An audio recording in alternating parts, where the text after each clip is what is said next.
Welcome to Game Changers live from Miami, Florida. My name is Sergio Tigera. I'm your host.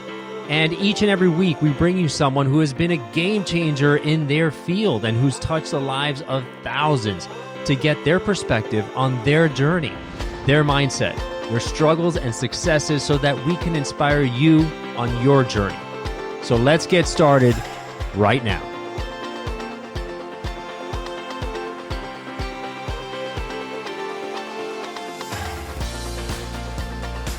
And today is a very special day. I got a great guest for you today. Her name is Rebecca Kacaba, and she's coming to us from Canada. She's the CEO of and founder of DealMaker.tech. And Rebecca has been honored as one of Lexpert's top 40 under 40 in the legal field and was recognized as one of North America's most innovative lawyers by the Financial Times. She practiced law on Bay Street for over 10 years and was co-chair of the Toronto Venture Technology and Emerging Growth Companies Group at a global law firm while she worked in Canada's financial district. She's now CEO of DealMaker, an innovative cloud-based platform built for high-performance capital raising. And DealMaker puts forward-thinking organizations in control to run streamlined, successful capital raises. So welcome to Game Changers, Rebecca. Thanks, Sergio. Thanks for having me. Excited to be here. Hey, it's so great to be here, especially like we were just talking offline that I'm in Miami, you're up in Canada, and Miami's tech scene and the funding, the capital raising scene is just absolutely blowing up off the charts. And Rebecca's going to be in town here pretty soon at the end of when? At the end of September? End of September, a couple of weeks now. All right. So hopefully this episode goes out here pretty soon and people can hear about it and make sure to make an appointment or reach out to you while you're down here in Miami.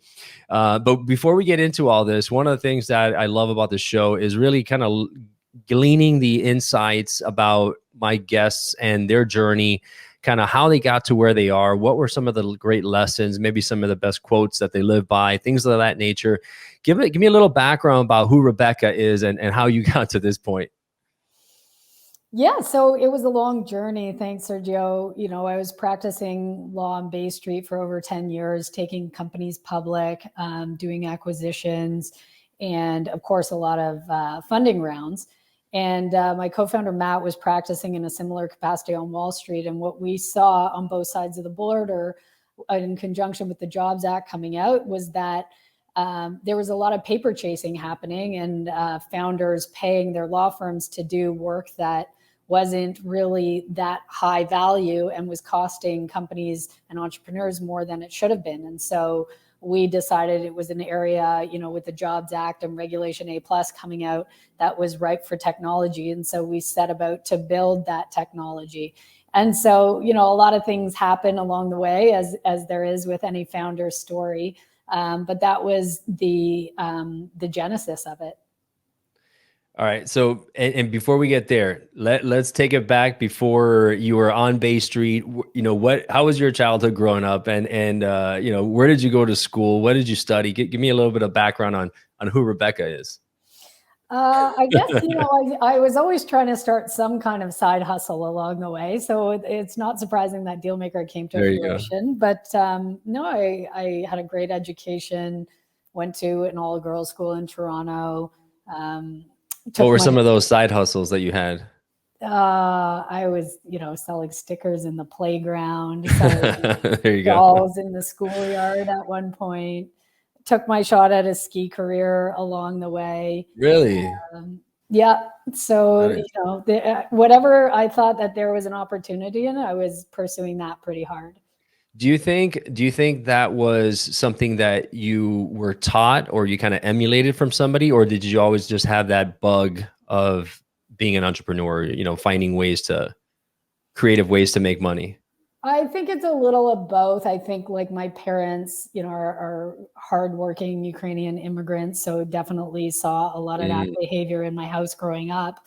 But I also think there's just something innate that causes some people to really want to hustle no matter where they are and what they're doing. Yeah, seeing a potential problem and finding a solution for it's always exciting. Even at a young age. I have a daughter and a son. We were talking about you have two young daughters, and kind of how we raise them. They're watching us, right? They're watching everything that we do, and just the little things that we say and how we approach problems. is huge on kids, right? So your parents had a really big impact on you growing up and kind of your trajectory. Yeah, I think so. When I look at, my oldest daughter now just turned 7, and she's, writing a book, or she's got this little project going, and she's, trying to do things around the house so that she can make money. So I guess that probably comes from somewhere of, me working at home during COVID, and she sees how hard I work, and trying to get her own little hustles going. Inspiring confidence in people is really, really important.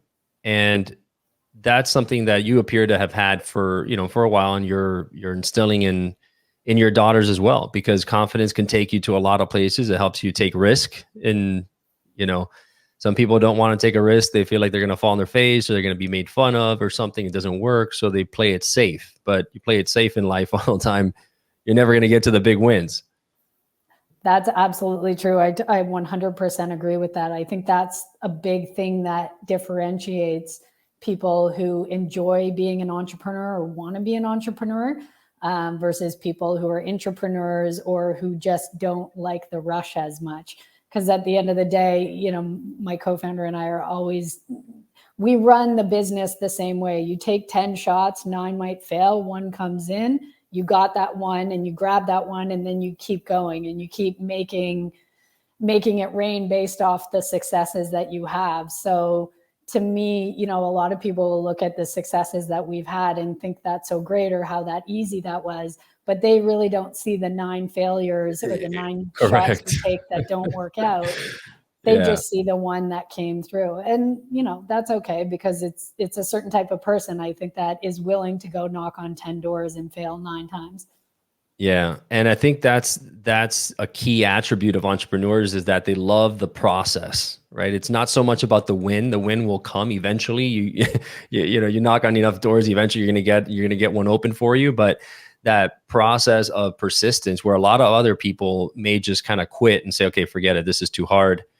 You never know how close you are to your victory. That's the problem, right? You feel like you're pushing. I'm like, I'm not getting anywhere, but you could be that close. And if you pull back now, you'll never know, right? Yeah, and a lot of time people will ask me about that, and when's that victory coming? And for me, I don't like to focus on that. I really enjoy the process. When my co-founder and I were starting this business, cannabis was becoming a really hot thing, and we were at certain times on the tech journey, saying, are we idiots? Why did we not go into cannabis? It looks like there's so much easy money being made there. Yeah. We picked this hard thing to do, right? Automate private placement, securities law exemptions, and financings.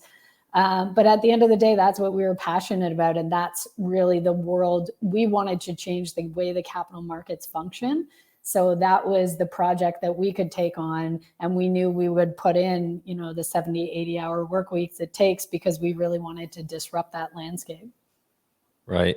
Was there somebody, growing up, even today, that you aspired to be like? That somebody that, kind of gave you that drive and persistence in your life? Was there somebody in that realm? Yeah, I think I had a lot of good role models. To me, that continues to be how I live my life. I look around, I look at the values I see in other people. It doesn't really matter what they're doing, but I always look around and I see a value in someone that I could aspire to have better than I do now. So my dad was always an entrepreneur. He practiced law, and he started some various businesses, and he always had a lot of passion for them. You could tell he really enjoyed doing them. And my husband is a great businessman as well, with a lot of passion with what he does. A lot of people in my immediate surroundings that I can look at and draw inspiration from. Your group is around 40, 45 individuals already. You got a nice sized team. Are there characteristics or attributes that you look at? What's the first thing that you look for? Is it good fit? Is it values? Is it, skills, abilities? What's that thing that you look for first? We have a core set of values that we look for people that match. The number one thing we say is that causes someone to succeed at DealMaker is someone who's a self-starter. So we're big on self-learning, constant, learning and becoming who you are is a constant evolution. And so we're looking for people who aren't afraid of that challenge. We say in our job postings, this is not like a come punch the clock, punch in, punch out job. This is for people who want to continue to self-improve and get better. And as we all do that as a group, we'll continue to push the innovation of the capital markets forward. So self-starters, people who see a problem and they don't report the problem, they come up with a solution to fix the problem. Everyone here is the boss of their own job. They know how to do their job better than anyone else in the company because that's what they do all day, every day. And so they should focus on doing it the best way they can, coming up with the best way for their job to be done. At the end of the day, we all want to automate ourselves out of a job, and we have the confidence to know that we're going to continue to grow and there'll be a new job for us. But DealMaker is a place, because we're growing so fast, where the job you do today is not going to be the job you do 3 months from now. If you're successful, you're going to automate something and then you're going to move on, and your job will always look a little bit different. And so one of our values is embracing a constant state of change. You have to be the type of person who's an entrepreneur themselves, who likes to be doing something different 3 months from now. And that's a reality that exists not only in the tech scene where it has traditionally been, but now across a number of industries, because technology is moving at such a rapid pace that what they're teaching in college may be outdated by the time you start, and things move so fast. So that agility and faith that, you can carry on, past that title that you have in that job, it's not holding on to it, but improving it and moving on, finding the next problem, right? So like you said, being a problem solver is really, really important, just in your approach to life, right? And having the courage to say, I can figure this out, even though I may not know it yet. I have the confidence to figure it out. That's fantastic. Yeah. And it probably goes to something you talk to people about in executive coaching all the time, right? Because like problem solving is a specific skill set. You realize at a certain point in your career, hey, any problem that gets thrown at me, it doesn't really fluster me anymore. Because I know my formula for getting through a problem and for dealing with it. And so that in and of itself, once you have that, bring on bigger and bigger problems. I'm just applying the same formula to them. And it's also a matter of perspective, right? Because you can always compare yourself. Okay, is this as big of a deal as, as I'm making it, or as other people will make it? And it might be a big deal, but it's your perspective on it that really makes it, uncontrollable or manageable. Yeah, absolutely. And for sure, I can have that perspective now because of some of the problems that we've gone through in getting to where we are, feel like they dwarf any kind of problem that comes out. Yeah. That's right. That's right. Especially in that space where, digital and legal and raising capital, it's got to be incredibly technical and complicated and just with the laws and everything else. So let's get into that a bit. So how did you get into fundraising, capital raising to begin with? Were you doing it as an attorney? How did that happen? Yeah, so I took a process that I was doing as an attorney that was very paper-based and very manual and cumbersome and based in Excel. And we started thinking creatively. One of the phrases we constantly use at DealMaker is don't make a faster horse, build the car. So we always look at the problem, look at what our customers are saying they need solved, and then make sure that we're not taking a solution from the customers, which is common in tech, right? If you don't really listen to what their problem is, you might just build the solution they ask for. And that's where systems start to go awry. We have to peel back the onion, listen to the pain point, listen to the emotions that they're feeling, and then ideate based on that and say, well, how do we give them a car that solves that problem, not a faster horse?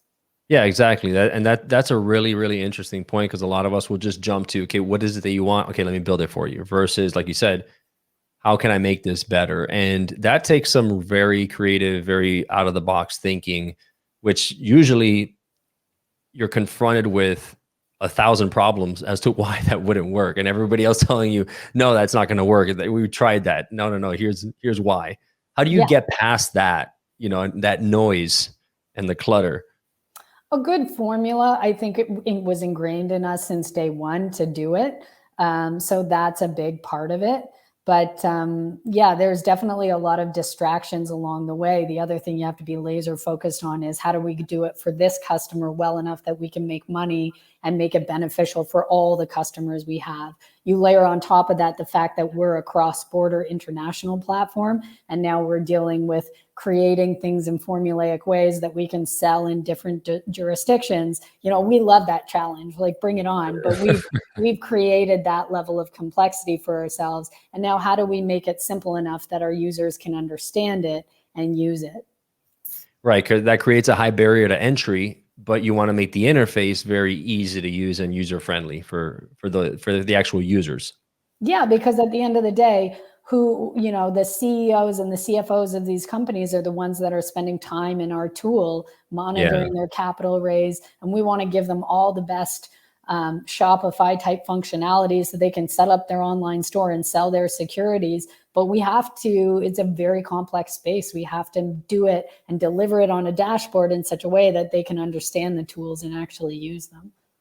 That's interesting. So walk me through a bit about kind of what that experience is like. And for those of you guys want to check it out, it's DealMaker.tech.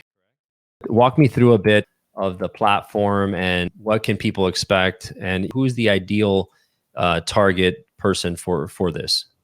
So anybody who's launching a capital raise, DealMaker is a very flexible backend. I call it Shopify for the capital markets that you can use to run your capital raise. And as we all know, time kills all deals. So if you get an investor who says yes, and then you've got to send them a long 30-page document they don't understand, and then they've got to clear all kinds of other compliance checks, and then you've got to get them to wire their money, you're creating friction in a process that in 2021 doesn't need friction because DealMaker is here.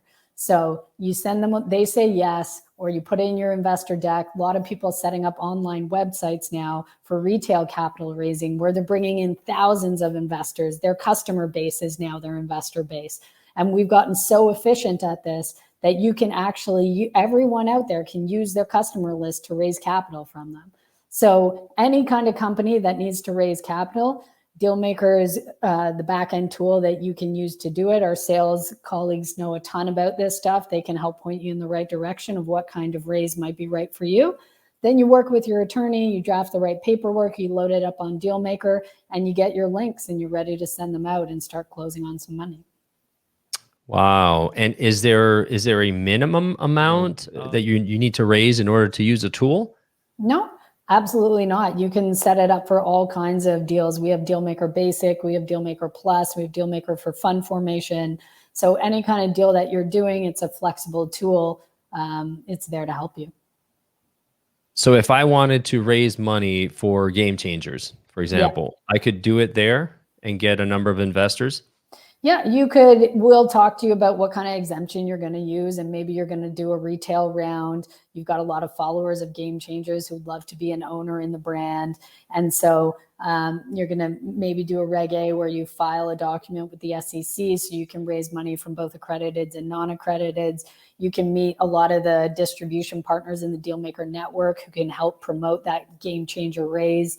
And really, you know, maybe some of them will help you with Facebook ads and some of them will help you with newsletters through the Hustle or Morning Brew or all different kinds of way to advertise that deal to get you raising some capital.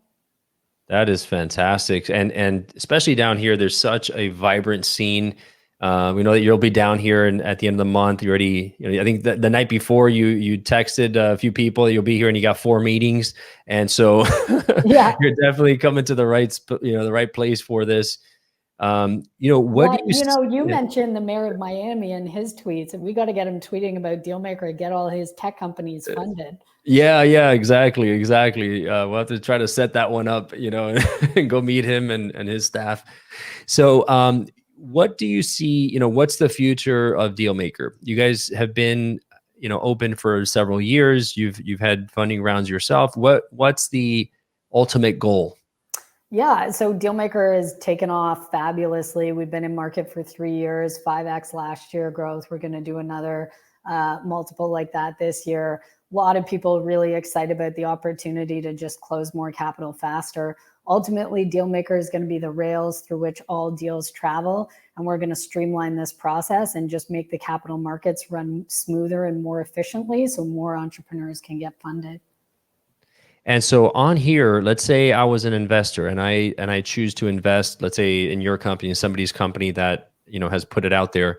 I can do so just directly on the site and we don't provide, we're not like an Amazon model where investors are coming to shop deals. We have distribution partners that might help advertise and drive investor eyeballs to your deal, or maybe you have your own mailing list. So much more cost effective than paying someone broker dealer fees where they're driving investor eyeballs for you. There's a lot of more efficient ways to raise capital in 2021 that a lot of our partners are specializing in.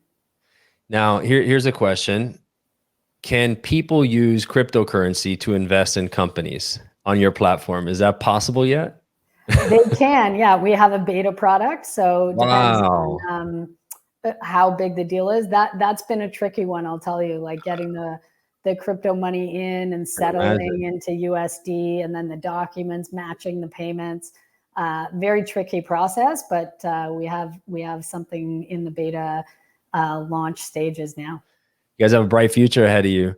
So Rebecca, so DealMaker.tech, CEO and founder. Where else can they find you? They can email info@DealMaker.tech, hit me up on LinkedIn, and we'll quarterback something to chat. Well, hey, thank you so much for being on the show. You've been fantastic. Good luck with DealMaker and all your future endeavors, Rebecca. Thanks, Sergio. Looking forward to meeting up. All right, take care, guys. If you loved what you heard in today's episode of Game Changers, please subscribe and rate us. The lessons and the stories in these podcasts are immensely valuable, so I invite you to share them with a friend who needs to hear it. You may end up being the game changer in their lives.